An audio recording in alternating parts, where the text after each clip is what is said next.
there's some classic studies. Peter Marler, who's sort of the father of all that kind of research, song learning, showed that, yeah, if you took, for example, a song sparrow and tutored it with another species, it would learn. Okay, so if it's alone, it will sing a song, but it's not going to really sound like a song sparrow song. It's going to be kind of a weird song. If it hears its father, it will sing a proper song sparrow song. If it gets a song from another species, it won't sound like either a song sparrow, it won't sound like a bird that was raised alone, and it won't sound like that species. So some of it is learned, but you're right, there is a genetic component. They are prepared to learn a certain type of song. And if they're presented with the wrong tutor, they're not going to learn that tutor song, but they're not going to sing the proper song of the species either. So yeah, it's a combination. I suppose the song and the species evolves just like else. Does that happen quickly? Like 20 years when we notice an evolution of the song? Yeah, so how quickly do song dialects change? I can't put a number on that, but there are certainly species that have been separated, maybe by a mountain range. Same species, but they do start to sing slightly different songs. Part of that is a learned thing, and I do think that if it's recently occurred, they could learn probably properly the song dialect, but at some point it is going to change, and I can't put a number on that, but that is the idea, that over time it's going to change. So, did you have a question? Yes, that's my question. Oh, good. That's easy. Did you have something? Yeah, I was going to ask you about the diachronic change too, because if there is some chronic variation, you would suspect that it was caused by diachronic change. Yeah. And so, can you actually, at least hypothetically, trace from existing songs and sort of reconstruct ancestor songs? Are there systematic ways that they change? You can tell he's a linguist. Yeah. You could look at different species. Same species, but you can look at the different dialects, across. You can look in the United States at different dialects of different songbirds. But when do they split off and become new species, and what elements of song do they share? Yeah, I'm not that familiar with the research on that. I'm sure that people have studied that type of thing. I know that I knew somebody studying in Australia these different songbird species, and they would have they were still interbreeding kind of at the boundaries, and they'd have a distinct song over here and a distinct song over here, and then they'd interbreed, and they'd sing something that was sort of in between. And I don't. Creoles. Yeah, I don't. Maybe something like that. But yeah, people are definitely in this field of research interested in that. One thing I want to mention too is that there are studies showing that I'm talking about social responses to song and how that can reward song. It can also change the kind of song a male will sing. If you look at cowbirds are nest parasites, right? So the eggs hatch in a species, it's not a cowbird species, yet they have to learn the song. So that's unique. They don't have their father tutoring them. But what they found is there's some good work by Meredith Weston. What are cowbirds? Cowbirds are nest parasites. Like cuckoos. Yeah, so They push out the others. That's right. The female will lay her eggs in the nests of other songbirds. Oh, yeah. All right, so they're not raised by cowbirds, so they don't have the father tutor there. So it's a very different species. But when males are singing courtship songs to females, there's a group in Indiana who discovered that females will respond to certain parts of certain songs and not others. And the male will sing, he'll try out this song, he'll try out that song, she'll flip her wing. And if she flips the wing, then he'll keep that element of song. And he'll keep singing that element. If she flips her wing again, he'll incorporate that element. So females are training the males to sing in that instance, which is really interesting. So basically the female's sitting there going like this. She's like, okay, I'll go for that. She's like, all right. Female cowbirds basically They're instruct the male on how to sing the right song. Training, I don't go for that. And so the male has to learn through experience. Yes. I belong to a social group which is mainly people that grew up in the Midwest. We all have the Garrison Keillor thing where we don't want to put ourselves forward too much.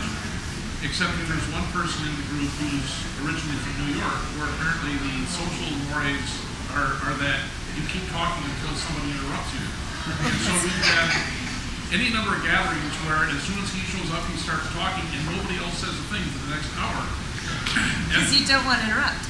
Because you don't want to interrupt. You're trained not to interrupt somebody. I'm wondering if there's anything akin to this in birds. Is there the sort of thing where it's my turn to sing now, you shut up? Do they do that? Let's see, do they take turns singing? Well, there's some good literature sort of in frogs where they try to insert, they try to time things so that they can be heard. And songbirds as well. I mean, I think that they'll sing to try to fill the gaps. But what I was thinking is there's,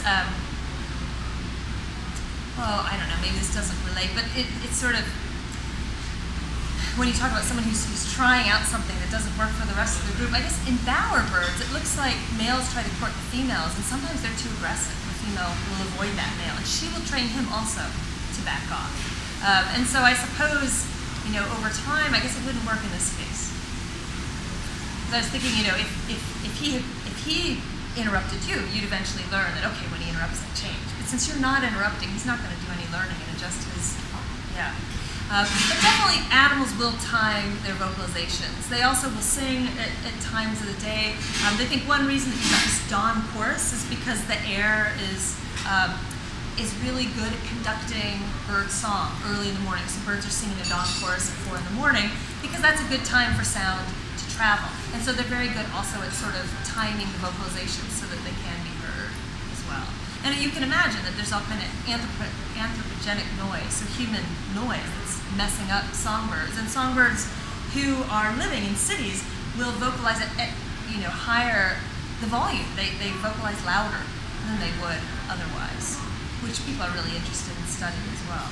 Do they also have vocabularies for different situations, especially like predator threats and things like that, the way a lot of other animals do? They have a vocalization to let the other ones know there's a predator. For that. Birds will definitely use calls. And chickadees, for example, they're local. They've got a mobbing call where they call others together to sort of mob, like if there's a crow or a hawk in the area, they can mob. And so there's a mobbing call. There would be a call if there's a predator, so if there's a hawk, there's a certain vocalization the chickadee will make. They have another vocalization, like you may know if you go on outside, you can hear chickadee saying chickadee-dee-dee.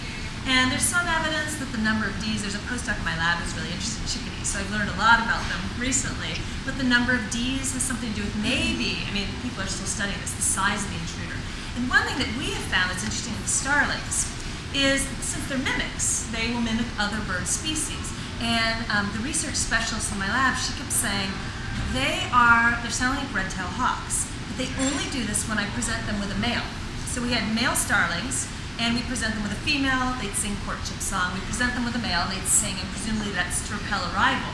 And so she said, they make these hawk calls when I present them with a male. They don't make as many hawk calls when I present them with a female. And she said, I think hawks are threatening, and they're using that to repel males. And so I said, well, let's quantify this. So she did a study where she presented males with males and males with females. So the same male's got the female and the male. And we do see more hawk calls when we present with males. I mean, it's substantial. It's probably twice as many hawk calls. And I have not published this. I only realized this probably 3 days ago. And so we've got to look into this because I think it's fascinating. I mean, but they had to learn that hawks call somewhere, they had didn't to learn that. And so I met someone who was interviewing for a faculty position. He said, well, then could you get them to quack like a duck? So, right, if you presented a duck as threatening, would they quack to males instead of making a hawk call? But how are you going to make a duck threatening? Well, that would, you do it with the right drugs, You're going to have to give it a gun or something. Amphetamine-loaded duck. Dress them up in gang colors or something. But now we're thinking, it would be really interesting. Can we get a starling to maybe not literally quack like a duck, but could we alter the vocalization he produces that would be threatening? And I don't know, because it was only 3 days ago. She mentioned this and she'd been quantifying it, but I only looked at the data last week and I thought, oh, she's right. And so I have to look into this a little bit more. I was like, yes. I think there have been some studies where they think, I forget which species it was, where they think an animal is mimicking, say, or maybe mimicking, giving an alarm call to try to fool the other animals. And he's found some food and he doesn't want competition, so he'll give an alarm call to try to get the others away. There's definitely deception that occurs in different animal species, and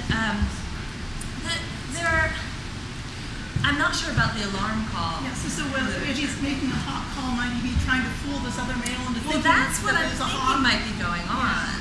I mean, deception is interesting because there are different there's sort of constraints that prevent deception, because you could say, could a poor quality male just sing a good song? I mean, it's costly, but it may not be that costly. I had a bird once that was very thin, and he would just teeter over the perch, and he'd still sing his head off. And he was sick, something was wrong with him, and we treated him, he was fine, but at the time he would just barely crawl on the perch, and he'd still sing at a high rate. So there's a good literature on what are the costs associated with singing behavior, and predation is a cost. And also in some species you just can't produce a high quality vocalization unless you're a high quality individual. Like frogs produce a very attractive song when they're large. Well, if you're large, you can produce that call. If you're small, you can't. With songbirds, it seems like testosterone might be the factor that's important. So if a starling wants to sing a courtship song, he has to have high concentrations of testosterone. But testosterone is costly. It is physiologically taxing. And so only the strongest male can have high testosterone, and only the strongest male then can sing an attractive song. So it seems that if you're a low quality male, you simply physiologically can't produce a song. But with the call literature, I don't know. But that's what we're wondering if it's what's going on, is that it saves the male energy. He doesn't have to fight off a male rival. He can incorporate a hot call, and that guy leaves. And so if we're right, if this turns out, that would be fascinating. So I hope we have to follow it up now that 3 days ago I finally looked at the data. Do you ever? Oh, Yeah. sorry. You got a question? I forgot what I was going to ask. Well, then Go ahead. Okay. I'll get it back. Do you ever manipulate the levels of testosterone to see? We look at males with low versus high testosterone, and we measure it. You can just simply take a blood But you don't sample. inject them or anything, or change or modify. Yeah, so in fall they have very low concentrations of testosterone. This fall is the photo period again. So when day lengths are short, it's really low. We will sometimes give them a testosterone implant to make sure that the testosterone is high in spring when we need it to be high. Because when they're in the aviary, you talked a little bit about captive situation can change things. When they're in captivity, testosterone will drop naturally because they're in captivity. They don't have their natural situation. We have them in nice aviaries, with branches and perches, and they sing very readily. We don't even seem to bother them much once they're comfortable with us. But yeah, we will give them testosterone as well, and we always measure testosterone. We can take a serum blood sample and just measure the testosterone, and usually it seems like if they have high testosterone, they will sing quite a bit.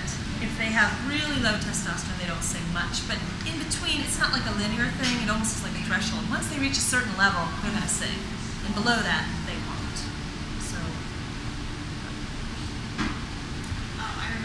I was going to ask, you were saying that the female can tell if the male is older, more distinguished, has better enough sight, and the females can pick a more fit male. But that more fit male, how does he ensure a fit female? So with the starlings, with songbirds in general, they are biparental, so both parents will raise the offspring and provide food and build the nest. And so in some species, not in starlings, there's data showing that when the female gets a male that has the complex repertoire, that he is a better father, that he will make more trips bringing food to the nest. And they did not find that with starlings. A friend of mine actually did a study, Deb Duffy, where she looked at markers of immune function. And what she found is that if you looked at correlations between testosterone and immune function, males with the best immune system had the highest concentrations of testosterone. They sang more. I might be conflating her data, but in the end what she found is that males that sang at the highest rates, the longest song bouts, tended to have the best immune systems by these different measures that she was using. And those are the males that females preferred. So female starlings really like a long song. That is a really good predictor of male mating success. If he sings a long song, he'll get a female.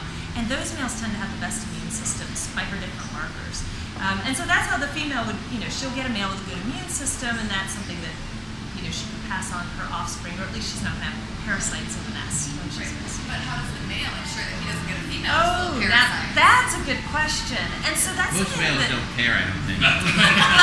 Speak for yourself.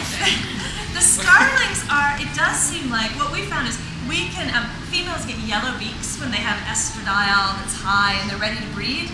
And females will have black beaks when estradiol is low and it's fall. We've presented male starlings with yellow beak or black beak. Males go for either female.